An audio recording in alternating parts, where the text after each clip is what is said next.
দেশবাসী, আপনারা দেখতে পাচ্ছেন আমরা এটা কি গুনাগড়ি গ্রামে এসেছি। এটা বাঁশখালী উপজেলার একটা বন্যা উপদ্রুত এলাকা। আমরা যে জায়গায় এসেছি এখানে হিন্দু সম্প্রদায়ের লোকেরাই বেশি বসবাস করেন, তবে সবাই মিলেমিশে এখানে আছেন। আমরা এখানে এসে যা জানতে পারলাম, বাঁশখালীর দক্ষিণাঞ্চল আরো বেশি ক্ষতিগ্রস্ত, পশ্চিমাঞ্চলও ক্ষতিগ্রস্ত। আমরা যেতে পারবো কিনা জানি না, আমরা যতদূর সম্ভব যাব। তারপরে এখান থেকে আবার আমরা একটা সাতকানিয়া যাব।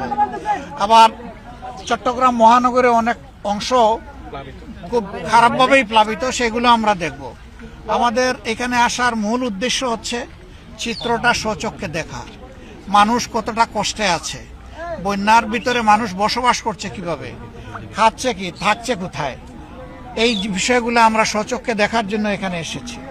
আমাদের সাথে এখানে এই আসনের আপনাদের নির্বাচিত এমপি জনাব জহুরুল ইসলাম সাহেব আছেন।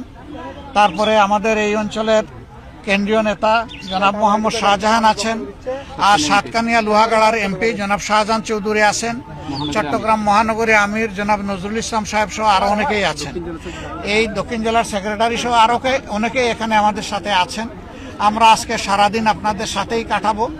এখান থেকে কাটিয়ে আমরা ইনশাআল্লাহ রাত্রে ঢাকার দিকে ফিরে গিয়ে দল হিসাবে আমরা কি করতে পারি এলাকার মানুষের জন্য, এটা যেমন চেষ্টা করব, সরকারকে আমরা কি বলতে পারি এই এলাকার মানুষের দুঃখ দুর্দশা লাঘবের জন্য, সেই ব্যাপারে আমরা ভূমিকা রাখবো।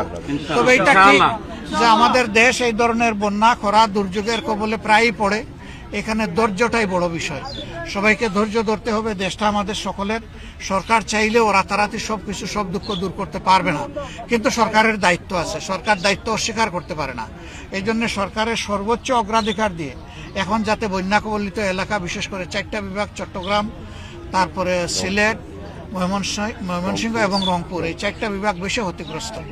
আমরা সরকারের কাছে এখান থেকেই দাবি জানাচ্ছি যে সরকার যেন সর্বোচ্চ গুরুত্ব দিয়ে অগ্রাধিকার দিয়ে এই এলাকাগুলোকে দেখে। বাঁশখালী অবশ্যই তার থেকে বাদ যাবে না। আমরা চট্টগ্রামে এসে যতটুকু বুঝতে পারছি যে কয়টা এলাকা বাংলাদেশের মধ্যে সবটাই সেইটা ক্ষতিগ্রস্ত, বাঁশখালী তাদের একটা। তো এই জন্যে আমরা আস্তে, কক্সবাজার তো ভাই চট্টগ্রাম বিভাগের ভিতরেই আছে, এই জন্য বলছি যে সারা বিভাগই তো এখন পানির মধ্যে।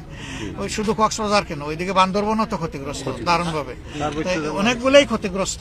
পাহাড় দশে 33 জন মানুষ এ পর্যন্ত মারা গেছেন। আমরা তাদের প্রতি গভীর সুখ এবং সমবেদনা জ্ঞাপন করছি, তাদের আত্মার মাগফিরাত কামনা করছি। আমরা এই পরিবারগুলোর পাশে দাঁড়াবো। আজকে এখান থেকেই আমরা আল্লাহর উপর ভরসা করে ঘোষণা দিচ্ছি যে প্রত্যেকটা ক্ষতিগ্রস্ত ব্যক্তির জন্য পরিবারের হাতে আমরা 50,000 টাকা করে ছুলে দেবো আমাদের সংগঠনের পক্ষ থেকে। আলহামদুলিল্লাহ, এটা কোনো সরকারি টাকা না, আমাদের কর্মীরাই এই ধরনের বিপদে আপদে মানুষের পাশে এসে দাঁড়ায়। ওই তাদের দেওয়া অনুদানগুলোই আমরা এই সমস্ত পরিবারের হাতে পৌঁছে দেব। তবে যদি কোনো পরিবার সচ্ছল হয় আর তারা না নিতে চায় সেটা ভিন্ন, কিন্তু আমরা চাইব তাদের হাতে পৌঁছে দেওয়ার জন্য। এছাড়াও বন্যা কবলিত এলাকার জন্য আমাদের পক্ষ থেকে ইনশাআল্লাহ আমাদের সামর্থ্য মতো কিছু সহযোগিতা থাকবে। আপনারা দোয়া করবেন, আমরা আপনাদেরই, এবং আপনাদের কষ্ট যেন আমরা বুঝে সেইভাবে লাঘব করার ক্ষেত্রে আমাদের ভূমিকা ওটা আমরা পালন করতে পারি, আর সবাই মিলেই যেন দেশটাকে আমরা সুন্দর করতে পারি। আপনারা এখানে এসেছেন, সহযোগিতা করেছেন, এই জন্য সবাইকে ধন্যবাদ। সবার জন্য দোয়া থাকলো, আল্লাহ খুব তাড়াতাড়ি আপনাদের দুঃখ কষ্ট দূর করে দিন এবং আপনাদেরকে স্বাভাবিক অবস্থায় ফিরে এসে জীবনযাপন করার তৌফিক দান করুন। আল্লাহ হাফিজ। বাংলাদেশ জিন্দাবাদ।